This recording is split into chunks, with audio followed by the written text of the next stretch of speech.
Pelo nosso batismo, nós nos tornamos filhos de Deus, por consequência, herdeiros do céu.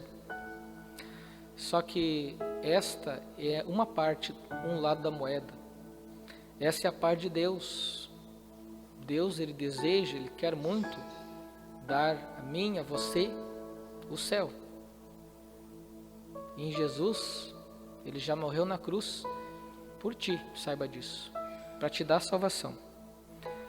Agora, por outro lado, a nossa parte, cabe a pergunta que o mestre da lei faz a Jesus no Evangelho de hoje. O que devo fazer para receber em herança a vida eterna? Não basta apenas Jesus ter morrido na cruz por você. Isso já foi tudo, mas foi tudo da parte de Deus. Ainda falta o tudo da minha e da tua parte. A resposta à pergunta, o que devo fazer para um dia estar no reino dos céus, ter essa herança, significa o resumo da lei: amar a Deus e também amar o próximo. Então Jesus, ele vai contar a parábola do bom samaritano a partir da pergunta, a segunda pergunta que é feita a Jesus pelo mestre da lei: quem é o meu próximo? Então Jesus conta esta cena aonde este homem, ele foi assaltado, foi quase que morto, e ele está ali caído e vai passar 3 pessoas por ele. O primeiro é um sacerdote, depois um levita. Essas 2 pessoas eram da religião judaica, eram conhecedoras da lei, daquela lei em que Moisés passou para o povo depois de ele ter recebido a revelação, onde deveriam ouvir os ensinamentos de Deus, deveriam colocar em prática esses ensinamentos, observar a lei, e também deveriam buscar a conversão, converter o coração para o Senhor, que é o que está na primeira leitura de hoje do Deuteronômio. O sacerdote e o levita parecem demonstrar apenas o amor a Deus, apenas aquele primeiro amor, porque eles não querem se contaminar com o sangue daquele homem caído. Até porque, observe a cena, aquele homem que vai ser assaltado e quase que morto, ele descia de Jerusalém para Jericó. Jerusalém está no alto da montanha, Jericó está lá embaixo. O que significa descer de Jerusalém a Jericó? Quem nos ensina isso é a igreja, é os santos padres. Este caminho é o caminho contrário ao processo de encontro com Deus. Essa pessoa, descendo de Jerusalém para Jericó, está indo de encontro ao afastamento de Deus, indo ao pecado. Jerusalém é o lugar de oração, e a ida em direção a Jericó demonstra o afastamento de Deus. Quando nós nos afastamos de Deus, nos distanciamos dos mandamentos, da verdade, do Evangelho, estamos descendo de Jerusalém para Jericó. Então, tanto o sacerdote como o levita entendem, conforme a religião judaica, o entendimento que eles receberam, que Deus veio apenas para os escolhidos, apenas para o povo eleito. Podemos traduzir: Deus veio salvar somente os bons, os perfeitos, os santos. E isso nos leva o quê? A não amar o nosso próximo. Porque é lógico, a gente vê quem está do nosso lado e vê os defeitos. Com um pouco de sinceridade a gente também vê os nossos, mas é muito mais fácil enxergar os dos outros. Então, ele só consegue amar, ou melhor, só consegue enxergar aquele amor de Deus por nós, e não o amor que nós devemos ter a Deus e também ao nosso próximo. Cuidado com esse tipo de religião, com esse tipo de fé, que só conta com o amor de Deus por nós, desvinculado do amor nosso a Ele como sacrifício e o amor nosso ao nosso irmão que está ao nosso lado. Por outro lado, nós corremos o risco de, em nome de um respeito humano, nós buscarmos agradar aos homens com palavras adocicadas. Observe aqui o contraste. Por um lado, a gente pode simplesmente fazer que nem o sacerdote levita, passar do lado. Não, é um pecador, fez errado, merece. E vamos colocando os adjetivos, é um ladrão, é um drogado, é não sei o quê. Não vou fazer nada por ele, merece. Isso é um lado. O outro lado é a gente não querer magoar as pessoas, então a gente usa palavras doces, bonitas, buscando no fundo reconhecimentos humanos. E com isso, corrermos o risco de não agradarmos a Deus. Entenda, meus irmãos, que ser cristão, a gente está sempre entre dois extremos. Ser um bom católico, estamos sempre no meio do fogo cruzado. É muito mais fácil a gente ter raiva, como também é muito mais fácil a gente fugir de tudo. Observe esses extremos. Tanto um extremo como outros são errados. O mandamento consiste em amar a Deus e ao próximo. Não se separam um do outro. Não se pode, em nome do amor a Deus, desprezar o próximo. Tampouco, em nome do amor ao próximo, relativizar Deus. Eis o dilema que cada um de nós tem que resolver.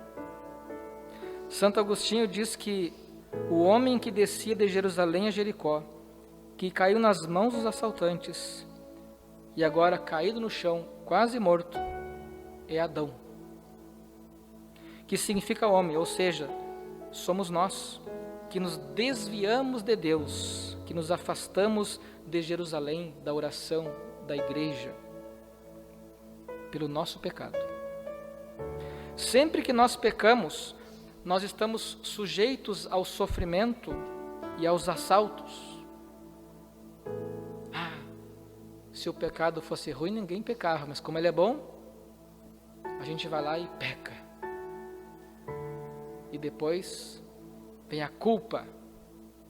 Pode ser que não venha a culpa, às vezes a gente nem vem a culpa, porque a gente nem sabia que era pecado. Mas o sofrimento vem também.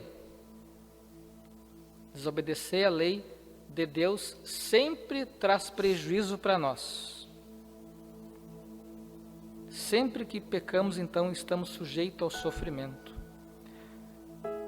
Já o samaritano, ou o bom samaritano, Santo Agostinho vai dizer que ele é a imagem perfeita de Jesus Cristo. Entendamos que o samaritano era um estrangeiro, um estranho, não era do povo eleito, do povo judeu. E justamente este em que não se esperava que fizesse alguma coisa, justamente esse vai acolher aquele homem caído, socorrendo aquele homem. Pois, meus irmãos, Jesus é exatamente a imagem do bom samaritano. Alguém que vem do estrangeiro, ele vem do céu, habitar esse mundo para nos resgatar do pecado, para curar nossas feridas. Jesus, como bom samaritano, viu e sentiu compaixão, se aproximou de nossa miséria e fez curativos em nós. Fazer curativo dói. Então, para Jesus nos curar, é preciso permitir aceitar as correções que o Senhor nos faz, que a igreja também nos faz, que os mais velhos nos fazem. O bom samaritano deixou o homem em uma pensão, pagou toda a conta e ainda deixou dito que quando voltasse, pagaria aquilo que tivesse gasto a mais. Ou seja, sempre que a gente se arrepende, que a gente se confessa, Jesus, ele está ali pagando a conta. Ele não tinha obrigação de pagar aquela conta, mas ele está ali pagando aquela conta para nós de novo. Porque ele se alegra com a nossa volta. Sabe o que é que se entristece quando a gente se confessa? O diabo. Sabe quem é que se entristece quando a gente peca? Deus. Quem você tem deixado triste? Entendamos aqui, meus irmãos, eu queria concluir com esse pensamento. Nós, olhando para essa passagem do bom samaritano, a gente vê o cuidado que o bom samaritano teve com aquele homem caído. E quando a gente vê essa cena, pensa nessa cena, a gente pensa, quantas vezes, quem sabe, a gente também já fez alguma coisa por alguém que está sofrendo. E até mesmo por nós, quando a gente está doente, quanta coisa a gente é capaz de fazer. Quanto gasto a gente é capaz de fazer. Tem gente que vende bens para poder fazer um procedimento, para poder estender mais a vida. E faz bem fazer isso. É comum a gente escutar das pessoas, você já deve ter escutado muito isso, de que devemos cuidar do que a gente come, se alimentar saudavelmente. Devemos procurar também ter boas noites de sono, dormindo bem, suficiente. E devemos também cuidar do nosso físico, com atividade física. São 3 mandamentos muito importantes. Que bom que todos vocês estejam vivendo isso. Comendo saudavelmente, dormindo bem e com atividade física. São princípios maravilhosos. Mas tem que ter um princípio acima desses todos. Senão, essa casa vai cair um dia. Onde está Deus? O primeiro princípio deveria ser esse, colocar Deus acima de tudo. E sujeitar toda a nossa vida a agradar a Ele, fazendo bem ao nosso irmão. Porque não adianta eu querer salvar o meu corpo, dando para ele comida certinho, sem gordura, diet, light, dormindo 8, 10 horas, não sei, suficiente, num colchão maravilhoso, num conforto, fazendo academia, malhando, caminhando, exercício e tudo mais, bicicleta, e um dia ir para o inferno.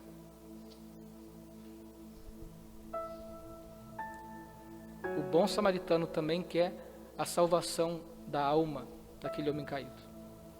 Jesus fez isso.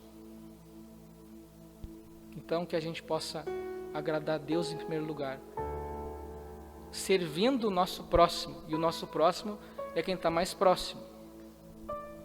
Tem gente que manda dinheiro para longe, doação para tudo que é entidade, da igreja e fora da igreja. Não vamos deixar de ajudar, ajudem, mas nunca esqueça que você tem um próximo, bem pertinho de ti, às vezes dentro da tua casa, e você tem a missão de colaborar com essa pessoa, de salvar a alma dela, e você tem a missão também de salvar a sua alma. O corpo a gente vai também ajudar ele, mas um dia ele vai perecer. Não vamos ser eternos aqui. Agora a alma um dia vai ser julgada. Um dia ela vai ser julgada. E Deus quer dar a essa alma o céu. Então não podemos nos acostumar com o pecado. Tem pessoas que pensam assim, a igreja fica impondo regras e mais regras, eu vivo como eu quero. Cuidado. A igreja se coloca regras é porque é para nós nos salvar. Ela não quer que nós nos percamos. Que Deus nos ajude, pela intercessão de Santa Ana, a amar realmente Deus e ao próximo, e não querer salvar somente o nosso corpo, que um dia vai perecer. Louvado seja nosso Senhor Jesus Cristo.